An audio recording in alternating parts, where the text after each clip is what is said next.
Bonjour mes chers amis, j'espère que vous allez bien. Je commence par vous remercier pour l'intérêt grandissant que vous me témoignez à travers les toutes récentes vidéos que je poste sur mes différentes plateformes. Je constate à quel point je vous ai manqué avec ces petites vidéos et donc nous allons poursuivre et ça nous permet aussi en même temps d'échanger avec vous, de recueillir vos avis à travers les commentaires qui sont très très nombreux, je l'ai constaté. Donc, aujourd'hui, dans cette vidéo, nous allons parler de révolution populaire. Et je voudrais, à travers ça, vous montrer que Franklin Nyamsi ne dit absolument rien de nouveau lorsqu'il vous raconte depuis quelques semaines que ce que lui appelle révolution populaire ou faire sortir en masse les Camerounais dans la rue, tout cela a déjà été théorisé par le professeur Maurice Kamto et c'est lui, Franklin Nyamsi, qui en faisait encore la promotion. Donc je suis tombée sur un court extrait d'un de ses lives sur Facebook où justement il vous parle lui-même de cette théorie. Donc tout ce qu'il nous raconte là n'est pas nouveau. Ça n'est pas Franklin Nyamsi qui a inventé cela. Et donc, je vous laisse écouter ce court extrait qui fait moins de 2 minutes et je reviens par la suite vous dire ce que j'en pense. À tout à l'heure. Maurice Kamto ne dit pas on va se contenter d'éduquer les Camerounais, de leur expliquer des choses, de les cultiver et un jour la révolution se produira. Non. Ce que Maurice Kamto dit, c'est les Camerounais, on peut leur expliquer le projet. Maurice Kamto a proposé aux Camerounais un projet de société. Mais on peut aussi leur dire si nous voulons réaliser ce projet de société, utilisons la force du nombre pour empêcher l'usage de la violence d'État et instaurons cette société-là. Ça, c'est la méthode de Maurice Kamto. Certains appellent cela la révolution non violente, d'autres l'appellent la révolution pacifique. Nous pouvons l'appeler la révolution citoyenne. Alors, nous sommes dans ce schéma-là. Maurice Kamto n'est pas engagé dans une logique de guerre de guérilla révolutionnaire ou de guerre classique révolutionnaire. Ce n'est pas sa logique. La logique de Maurice Kamto, c'est la logique, effectivement, de la révolution citoyenne pacifique, c'est-à-dire la mobilisation de la loi du nombre pour contraindre l'appareil répressif de pouvoir au changement politique souhaité. Maurice Kamto croit en cette voie-là. Il croit que le peuple camerounais ne sera libre que si l'on réussit à la mener, à utiliser la puissance du nombre pour empêcher les forces de la violence et instaurer l'état de droit et la démocratie. Alors, lorsque nous considérons que Maurice Kamto est le guide de notre révolution, il s'ensuit que nous devons nous approprier entièrement mais les méthodes et la méthode qu'il a choisie. Je recommence. Lorsque nous considérons le président Maurice Kamto comme étant la figure de proue de notre révolution, alors nous nous imprégnons des méthodes de lutte non violentes. Expliquez-moi. Expliquez-moi parce que j'ai du mal à comprendre. Ça, c'est ce que Nyamsi disait il y a quelques années. C'est lui-même qui défendait cette révolution populaire, théorisée par Maurice Kamto. Entre ce qu'il dit aujourd'hui et qu'il tente de vous faire passer ça pour son plan B et ce que vous venez d'écouter là. Vous voyez une différence? Et lui-même le dit, c'est Maurice Kamto qui a théorisé ce concept. Donc, il faudrait que Franklin Nyamsi arrête de nous faire passer pour des gens euh, qui n'ont rien d'autre à faire que de boire ses paroles.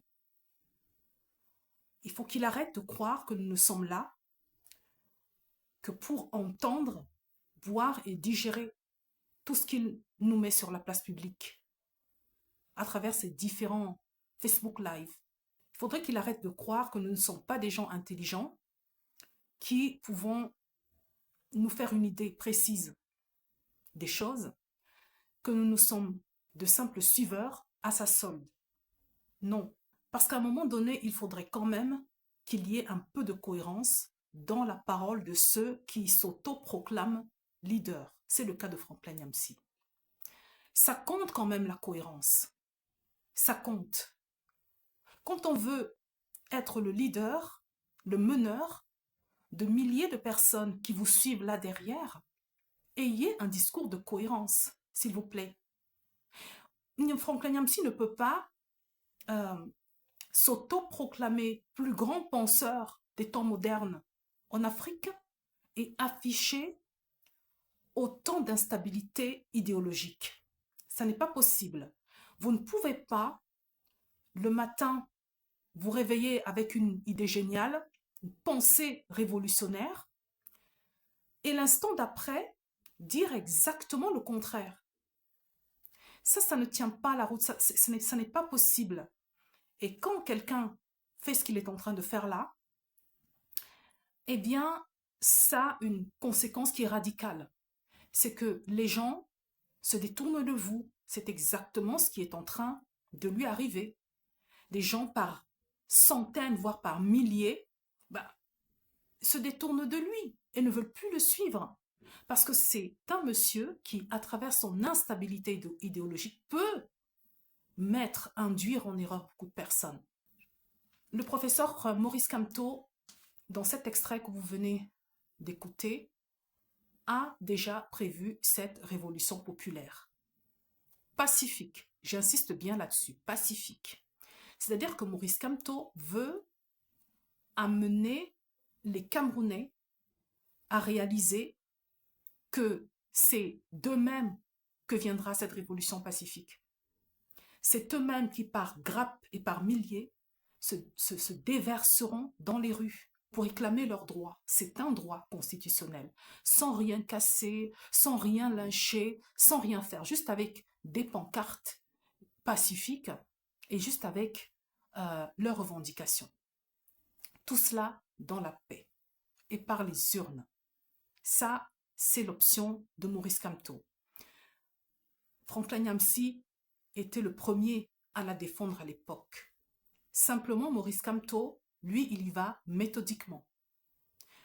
Lui, il éduque les Camerounais. Pour qu'à la fin de ce processus, les Camerounais soient suffisamment outillés pour se dire que maintenant, c'est à nous de prendre notre destin en main. Dans tout ce que raconte Franklin Nyamsi ces dernières semaines, à savoir que son plan B à lui, c'est que les Camerounais se déversent par milliers, par millions dans les rues pour arracher leur liberté. Tout le monde est d'accord avec ça. Il n'y a absolument rien de nouveau dans ce qu'il dit là. Et je viens de vous mettre cet extrait qui date de plusieurs années. Ça, c'est la preuve que tout ce qu'il raconte là, il l'a piqué chez Maurice Kamto. Maintenant, si vous êtes suffisamment outillé, que votre oreille est suffisamment aiguisée, vous allez comprendre à travers le discours actuel de Franklin Nyamsi que, même s'il ne l'a pas encore formellement dit, il est en train de faire la promotion des coups d'État et d'un coup d'État au Cameroun. Franklin Nyamsi, si vous avez remarqué comme moi, dans ses différents Facebook Live, il prend toujours en exemple 3 pays qu'il cite tout le temps. Il y a plusieurs reprises dans ses Facebook Live. Il cite l'exemple du Niger, du Burkina Faso et du Mali. Il ne cite aucun autre pays. Et si vous avez remarqué comme moi, ces 3 pays que Franklin Nyamsi cite, ce sont des pays où ça s'est passé par coup d'État, justement. Donc, si Franklin Nyamsi a encore une fois changé d'avis, il faudrait qu'il nous dise exactement c'est quoi sa ligne, c'est quoi ses convictions, est-ce qu'il en a finalement. Il faudrait qu'il nous dise est-ce qu'il a trouvé un nouveau moyen de se faire de l'argent par les coups d'État. Est-ce que les coups d'État en Afrique, c'est une manne financière pour lui parce que ça lui permettrait justement d'aller vendre ses services à un général qui prendrait le pouvoir par les armes. Si c'est cela, eh bien, nous qui suivions Franklin Nyamsi, nous allons d'abord arrêter de le suivre et le renvoyer dans ses livres, le renvoyer à sa conscience et qu'il revienne vers nous quand il aura véritablement des convictions à défendre. Voilà. J'ai donc voulu vous faire la démonstration que tout ce qu'il vous raconte là il n'y a rien de nouveau sous le soleil. Maurice Kamto l'a déjà théorisé et c'est lui qui en était le promoteur. Jusqu'au jour où, vous allez voir la différence, le jour où il va avoir le courage de dire que c'est un coup d'État qu'il faut au Cameroun. Et ça, nous ne sommes pas d'accord parce que si c'est sa nouvelle orientation, il faudrait donc craindre désormais qu'il se présente comme un intellectuel qui fait la promotion des coups d'État et qui tourne le dos à la démocratie et aux urnes. Voilà, j'ai encore beaucoup de choses à dire, mais je vais m'arrêter là pour l'instant. À bientôt.